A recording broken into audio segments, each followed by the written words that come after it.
10 மற்றும் 12ஆம் வகுப்பு மாணவர்கள் சிறந்த தேர்ச்சி பெற்றிருக்கக்கூடியவர்களுக்கு 2ஆம் கட்டமாக இன்று விருது வழங்கும் விழாவிற்கு நடிகர் விஜய் வந்திருக்கிறார். அந்த நேரடி காட்சிகளை பார்க்கலாம்.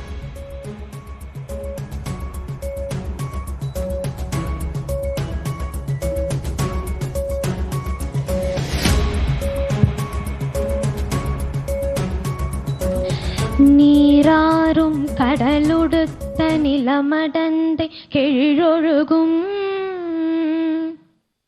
சீராறும் வதனமென திகழ் பரத கண்டமிதில் திக்கனமும் மதிர் சிறந்த திராவிடனல் திருநாடும்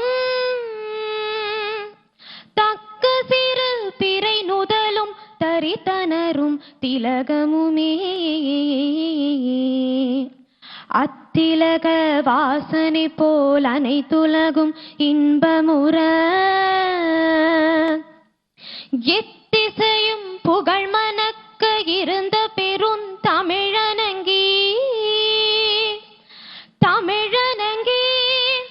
உன் சீர் இளமை திறம் வியந்த செயல் மறந்து வாழ்ந்ததுமே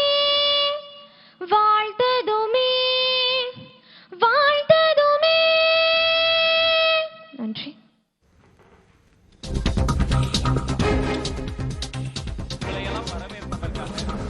இது தொடர்பான விவரங்களுடன் செய்தியாளர் வேல்முருகன் இணைந்திருக்கிறார். வேல்முருகன், விவரங்களை பதிவு செய்யலாம்.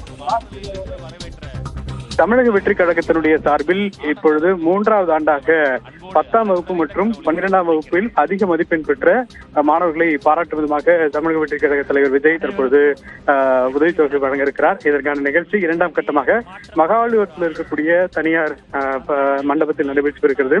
ஏற்கனவே 88 தொகுதியிலிருந்து மாணவர்கள் தேர்ந்தெடுக்கப்பட்டு அவர்களுக்கு பாராட்டு விழா நடைபெற்ற நிலையில 2ஆம் கட்டமாக தற்போது தமிழகத்தில் 16 மாவட்டங்களில் இருக்கக்கூடிய 75 சட்டமன்ற தொகுதிகளும் இது மட்டும் இல்லாமல் புதுச்சேரி உட்பட சட்டமன்ற தொகுதிகளில் தற்போது அதற்கான மாணவர்கள் அழைக்க வரப்பட்டு 504 மாணவிகளுக்கு இந்த தினத்தில் பாராட்டு விழாவானது நடைபெற்று வருகிறது. குறிப்பாக இந்த தினத்தில் தமிழக வெற்றி கழகத்தினுடைய தலைவர் விஜய் மேடையில் சிறிது நேரம் உரையாற்றுவார் என்று எதிர்பார்க்கப்படுகிறது. கடந்த முறை உரையாற்றுகின்ற பொழுது குறிப்பாக தேர்தல் ரீதியாக யாருக்கு வாக்களிக்க வேண்டும், அரசியல் கருத்துக்கள் பேசப்பட்டது, நீட் தொடர்பாக பேசப்பட்டது. இந்த நிலையில இன்றைய தினத்தில் விஜய் இன்னும் சற்று நேரத்தில் மேடையில் ஒரு சில வார்த்தைகள் மாணவர்கள் மத்தியில் பேசுவார் என்று எதிர்பார்க்கப்படுகிறது. அப்படி பேசுகின்ற பொழுது அரசியல் ரீதியான கருத்துக்களை முன்வைப்பாரா என்பது குறித்து பொறுத்திருந்தான் பார்க்க வேண்டும். குறிப்பாக இந்த தங்களை உள்ளிட்ட பல்வேறு பிரச்சனைகள் சார்ந்த ஒரு சூழல் இருக்கக்கூடிய நிலையில விஜய் அது குறித்து பேசுவார் என்ற எதிர்பார்ப்பு நிலை வருகிறது. வேல்முருகன், சென்ற கல்வி விருது வழங்கும் விழாவில் விஜய் அரசியல் குறித்து பேசியிருந்தார். மாணவர்களை நோக்கி சரியாக ஓட்டு வாக்களிக்க வேண்டும் என்றெல்லாம் அவர் பேசியிருந்தார். இன்றும் அதே போல அரசியல் ரீதியான பேச்சு, நீங்கள் குறிப்பாக சொன்னது போல தக்லைஃப் தொடர்பான கருத்துக்களை எதுவும் முன்வைப்பாரா என்றும் எதிர்பார்க்கப்படுகிறது. இந்த நிலையில எப்போது இந்த விருது வழங்கும் விழா முடிக்கப்படும், அவர் எப்போது பேசப்படுவார் என எதிர்பார்க்கப்படுகிறது? சரியாக 10 மணிக்கு இந்த நிகழ்ச்சியானது துவங்கப்பட இருக்கிறது.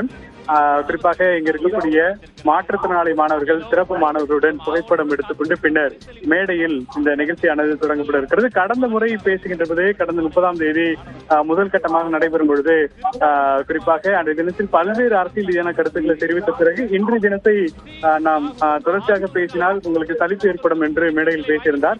இருந்தாலும் கூட இந்த தினத்தில் பேசுவார் என்ற ஒரு எதிர்பார்ப்பு இருக்கிறது. ஏனென்றால் கடந்த முறை தற்போது மேடையில் தற்போது விஜய் இந்த நிகழ்ச்சியை தொடங்கிவிட்டார். அப்படி பார்க்கின்ற போது விஜய் இந்த தினத்தில் மேடையில் தன்னுடைய கருத்துக்களை தெரிவிக்கவில்லை என்று புரிந்து கொள்ளலாம். என கடந்த முறையை தெரிவித்திருந்தார்.